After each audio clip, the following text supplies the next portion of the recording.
그래서 이 고액 현금 거래 같은 경우에는 이 한 사람당, 즉 동일인 기준으로 하루에 인출한 금액의 합계가 하루에 1,000만 원이 넘어가는 경우에는 그 거래를 고액 현금 거래로 봐서 그런 현금 거래가 발생을 했을 때 금융정보분석원에 보고가 되고, 이 고액 현금 거래는 아니지만 이 사람이 그동안에 현금 인출한 금액에 대한 패턴을 분석을 한 결과 최근에 단기간에 집중적으로 현금 인출이 많았다라고 한다면 의심 거래로 보고가 될 수 있기 때문에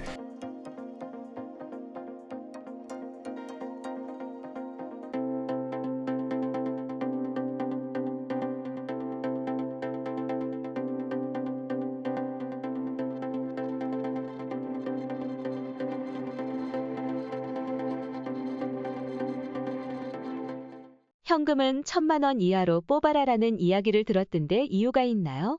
보통 가족 간의 거래를 할 때 계좌 이체를 하게 되면 거래 상대방에 대한 정보가 그 은행 정보, 계좌 정보란에 뜨지 않습니까? 따라서 대부분은 현금 인출하거나 ATM기를 통해서 내가 인출하고 내가 명절 때 자녀가 내려오면 손에 쥐어주는 그런 형태를 많이 고려를 하실 텐데요. 요즘에는 이 보이스피싱이나 금융사기, 금융범죄가 굉장히 많기 때문에 우리가 단순하게 현금 인출을 하더라도 일상은행 점포에서 그 금액이 고액 현금 거래에 해당이 된다거나 혹은 고액 현금 거래는 아니지만 그 거래 자체가 좀 의심되는 거래다라고 하게 되는 경우에는 금융정보분석원이라고 하는 곳에다가 자동으로 보고를 하게 되어 있습니다. 만약에 일선 점포에서 이런 거래가 발생했음에도 불구하고 보고를 하지 않았을 경우에는 해당 은행 점포가 6개월 이상 영업정지 처분이라고 하는 아주 무거운 이런 페널티를 받기 때문에 거의 자동적으로 보고가 된다라고 보시면 되겠습니다. 그래서 이 고액 현금 거래 같은 경우에는 이 한 사람당, 즉 동일인 기준으로 하루에 인출한 금액의 합계가 하루에 1,000만 원이 넘어가는 경우에는 그 거래를 고액 현금 거래로 봐서 그런 현금 거래가 발생을 했을 때 금융정보분석원에 보고가 되고, 이 고액 현금 거래는 아니지만 이 사람이 그동안에 현금 인출한 금액에 대한 패턴을 분석을 한 결과 최근에 단기간에 집중적으로 현금 인출이 많았다라고 한다면 의심 거래로 보고가 될 수 있기 때문에 이런 것들이 금융정보분석원에 보고가 된 이후에 나중에 상속세 세무조사가 진행이 되거나 혹은 증여를 받은 사람, 그 자녀가 부동산을 취득을 했을 때 부동산 구입 자금으로 통해서 나중에 국세청의 세무조사 자료로 이관받아서 모두 다 활용을 할 수가 있기 때문에 이 단순한 현금 거래를 인출한다고 해서 그것이 능사가 아니고 나중에 이런 세무조사, 이런 소명이 요청했을 때 내가 어떻게 대응할 거에 대한 출구 전략도 같이 마련하는 것이 현금 인출에 대한 출발점이다 라고 보시면 좋겠습니다. 그런데 1,000만 원 이하로 뽑아도 걸리는 경우가 있다는데 어떤 경우일까요? 방금 말씀드린 것처럼 의심거래라고 해서 내가 하루 동안 인출한 금액이 1,000만 원은 아니지만 그동안에 이 현금 인출 패턴을 분석한 결과 이 특정 시점에 대해서 현금 인출이 집중적으로 발생을 했다라고 한다면 그 거래는 의심거래로 보고가 됩니다. 실제로 상속세 상담을 하다 보면 어떤 일이 있었냐면 시골에 계시는 할머니께서 돌아가셨는데 그 할머니께서 과수원을 가지고 계시다가 그 과수원이 수용이 됐습니다. 사망하기 2년 전에. 따라서 수용을 되면서 국가로부터 보상금을 약 10억 정도 받았는데 이 10억이라는 금액을 받고 나서 본인이 생각을 해본 결과 언젠가는 나는 단시간 내에 사망을 하게 될 거고 이 10억이라고 하는 돈은 나의 자녀가, 즉 아들이 갖고 가게 될 건데 그 과정에서 발생하는 상속세가 너무나 걱정이 되었던 거죠. 그래서 그 할머니께서는 그 보상금을 받고 난 그 다음날부터 하셨던 루틴이 뭐냐면 아침에 일어나서 오전에 이 단위 농협에 가서 100만 원을 현금 인출하시고 오후에도 운동 삼아 나가셔서 100만 원을 인출하셔서 하루에 200만 원 정도 현금 인출하셨습니다.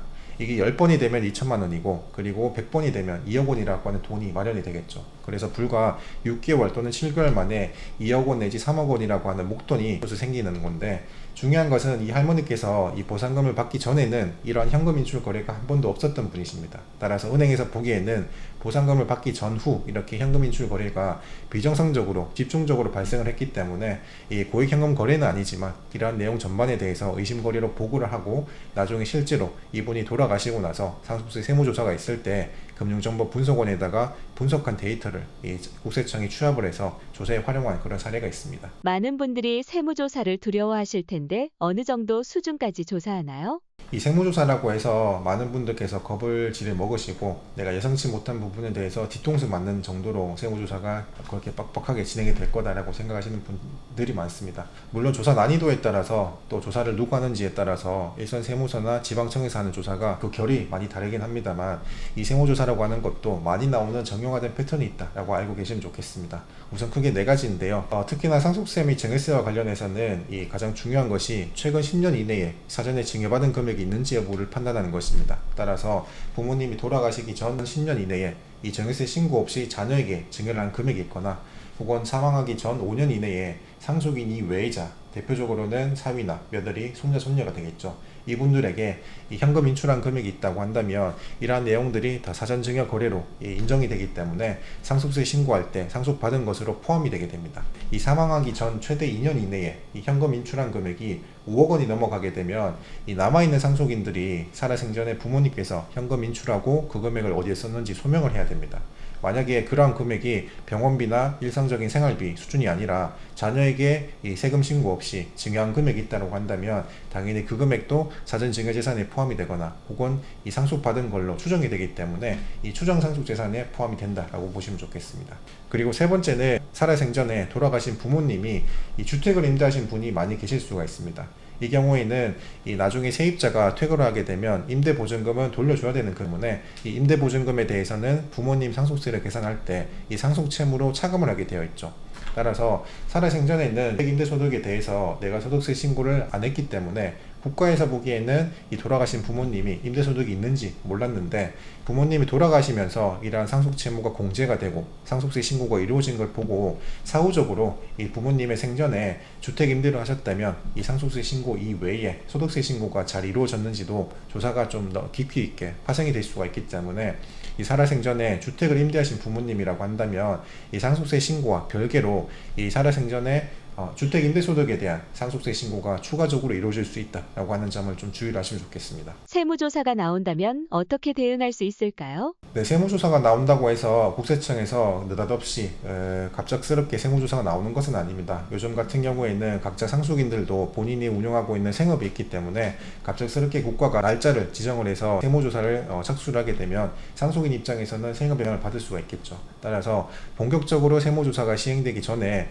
이 세무조사 시기를 언제쯤 받으면 편할지, 조사 신청에 대한 시기가 언제 편한지에 대한 여부를 묻게 됩니다. 따라서 이러한 물음을 통해서 이 상속인과 세무대리인이 논의를 해서 이 언제쯤 조사가 진행되는 것이 편하다라고 한다면 그 날짜에 맞춰서 대부분 세무조사가 새롭게 이루어집니다. 그리고 이 세무조사가 이루어지게 되면 역시나 바로 조사에 착수하는 것이 아니고 이 납세자 권리연장 그리고 조사에 대해서 전반적인 내용을 먼저 안내를 받는 자리가 있기 때문에 그런 자리를 통해서 이 세무조사라고 하는 것이 내가 중점적으로 어떤 내용에 대해서 조사를 받을 수 있고 또 어떤 내용에 대해서 중점적으로 설명을 해야 되는지 미리 알 수 있기 때문에 세무조사에 대해서 너무 그렇게 크게 겁을 먹지는 않으셔도 좋을 것 같습니다. 세무조사를 미리 대비할 수 있는 방법이 있을까요? 아까 말씀드린 것처럼 이 사전에 세무조사가 나온다고 하더라도 이 세무조사에 대해서 큰 문제 없이 대응을 할 수 있는 것은 세무조사가 어떤 패턴으로 나올지 미리 예상을 하고 준비를 하는 것이 좋습니다. 어차피 상속세와 증여세라고 하는 것은 나중에 신고 끝나고 난 이후에 정부가 결정하는 부과하는 세금이기 때문에 이 상속인이 이 신고 기한까지 신고 납부를 했다고 해서 그 금액이 결정력이 있는 것은 아닙니다. 따라서 어차피 국가가 결정해서 부과하는 세금이라고 한다면 국가 입장에서 가장 세무조사가 나왔을 때 추징을 할 수 있는 사유를 미리 파악을 하고 준비를 하면 되는 것이죠. 따라서 가장 많이 준비를 하시고 염두를 두시면 좋을 것이 이 방금 말씀드린 사전증여와 이 상속인 현재 이 남아있는 재산은 아니지만 이 추정재산으로 볼 수 있는 금액에 대해서 미리 준비를 하고 살아생전이 있다고 한다면 내가 어떤 목적으로 누구에게 현금 인출을 했는지 그 기록에 대해서도 간단하게나마 메모를 남겨두는 것이 나중에 세무조사가 있을 때 충분히 대응할 수 있는 가장 주요한 입증 수단이 된다라고 보시면 좋겠습니다. 입금하는 것은 상관없을까요? 입금하는 금액이 있다면 오히려 그걸 잘 이용을 한다고 하면 더 유리한 세무조사를 방어할 수 있겠죠. 예를 들어서 대부분의 경우에서는 문제가 되는 것이 돌아가신 부모님이 살아생전에 자녀에게 생활비나 혹은 증여 의도를 가지고 목적으로 인출하는 것이 가장 문제가 되는데 오히려 그 자녀가 부모님에게 입금한 금액이 있다고 한다면 그 금액을 상기하고 남은 금액에 대해서 과연 이 금액이 사전증여로 볼 금액인가 혹은 생활비로 볼 금액인가 판단할 수 있기 때문에 그 금액 자체를 줄이는데도 입금되는 금액은 더 유리한 방향으로 활용할 수가 있겠습니다. 부의 이전 확장판이 나왔다고 들었는데 어떤 분들이 읽으면 좋을까요? 기존의 부의 이전 초판이 나왔을 때에는 그 양도함 내용에 대해서도 좀 전문적인 내용을 많이 담고져 있기 때문에 일반 독자분들이 이해하시기가 한계가 있었다, 어렵다라고 하는 피드백을 간혹 좀 받았습니다. 따라서 이번 확장판에 대해서는 그 내용도 좀 많이 다이어트를 했고, 또 상속세나 증여세를 판단을 할 때 너무 세금이나 기술적인 부분만 이야기를 할 것이 아니고 이 통계 자료나 그리고 이 데이터 그래프를 많이 활용을 했기 때문에 우리가 좀 더 인구학적인 측면에서 인문학적으로 이 상속세에 대해서 이야기를 쉽게 풀어주려고 많이 노력을 했습니다. 청정길 구독자분들께 한마디 부탁드립니다. 네, 상속세라고 하는 것이 과거에 있는 자산가들이 내는 세금이라고 많이 인식이 되어 있습니다. 실제로도 그렇게 여겨졌고요. 그렇지만 아까 말씀드린 것처럼 지금 서울에 아파트 한 채만 갖고 있다고 하더라도 내가 별다른 자산이 없음에도 불구하고 사망이 이루어졌을 때, 상속이 이루어졌을 때 충분히 세금을 납부할 수 있는 그런 요인이 많이 마련되어 있습니다. 따라서 이 상속세라고 하는 것이 누구나 낼 수 있는 이제 보편적인 세금이 되었다라고 하는 인식부터 이 상속세를 준비하는 출발점이 된다 보시면 좋을 것 같고, 이 상속세를 준비하기 위해서는 말씀드린 것처럼 긴 호흡으로 우리 가족 울타리 내에서 어떻게 하면 좀 더 원활하고 세금 부담 없이 재산 이전이 가능할까, 부의 이전이 이루어질까에 대해서 이 자녀분들과 생전에 충분히 긴 시간을 두고 고민을 하시고 이야기를 많이 나누시면 좋을 것 같고, 또 이런 채널을 통해서 이 세금에 대한 지식도 간헐적이지만 가끔씩 얻어가셔서 우리 가족에게 좀 활용되고 도움이 되는 정보가 어떤 정보가 있는지 많이 공부하시고 이 관련 내용 좀 찾아보시고 준비하시면 좋겠습니다. 3분기 고래동 공부 강의 모집 중이거든요. 네, 네이버에 고래동 공부 치면 저희 홈페이지가 있어요. 여기서 7, 8, 9월 고래동 공부 3개월 동안 같이 하는 프로그램인데, 네, 심정석 소장님 보너스 강의가 추가가 됐습니다. 저희는 정말 많은 걸 다루거든요. 물론 코인도 강의하죠. 저는 이번에 코인 강의 해외거래소 사용법 위주로 강의할 건데 2번 합니다. 네, 7월, 9월 2번 코인 거래소 쪽 할 거고요. 팽도리님은 이분은 치과의사 분이신데 25억 비트코인으로만 25억 벌고 다른 또 알트코인으로 돈 많이 버셔서 원래 치과의사신데 졸업을 하셨어요. 네, 파이어족이시죠. 그래서 이제 뭐 시간 많다고 언제든지 불러달라고 뭐 그러시더라고요. 그래서 저희가 또 모셨습니다. 너무 폭발적인 반응이었어가지고 같이 코인 공부도 하고요. 그리고 부동산, 부동산 요즘에 난리지 않습니까? 부동산. 서울 부동산 다시 올라간다고 뭐 좀 시끄러워진 것 같아요. 거래량도 좀 많고 부동산 공부도 네, 같이 하고요. 그리고 빗소영 대표님은 자기개발 쪽 아웃풋 독서 자기개발된 프로그램도 같이 들어 있고요. 심정섭 소장님은 학군 강의하거든요. 학군과 부동산, 자녀교육 이런 부분에 대해서 설명을 해주시는데 이 부분도 같이 알려주실 거예요. 교육이죠, 교육. 자녀교육. 진짜 정말 거의 모든 거를 다 망라하는 강의거든요. 고래동 공부 프로그램만 잘 따라오셔도 다른 공부 특별히 많이 더 안 하셔도 충분할 것 같아요. 이것만 해도 충분히 많거든요. 8월 달에도 네, 웅달 대표님은 사업과 투자를 너무 잘 융합하셨고, 그리고 좀 뼈 때리는 이야기 있잖아요. 뼈 맞는 시간을 좀 가감 없이 정말 솔직하게 부드럽게 때려주시거든요. 그래서 웅달님 강의를 들으면은 무언가 되게 하고 싶은 게 많아집니다. 네, 정말 또 기대되는 강의예요. 8월 달에 하시는데 너무너무 기대가 됩니다. 그리고 요즘에 주식 쪽은 AI가 난리잖아요. AI 요즘에 저 이효석 대표님 컨텐츠 되게 많이 보고 있는데 와, 저보다 더 부지런하시더라고요. 그러니까 진짜 이분은 거의 안 주무시는 것 같아요. 뭐 진짜 대단하십니다. 컨텐츠도 되게 많이 만드시고, 또 저는 양은 많이 하지만 사실 뭐 질이 엄청 뛰어나다라고 말씀드릴 수가 좀 그러긴 좀 부끄러운데, 이효석 대표님은 양도 많은데 질도 되게 좋더라고요. 그 인사이트를 직접적으로 배울 수 있는 시간이죠. 다 줌으로 실시간 강의하거든요.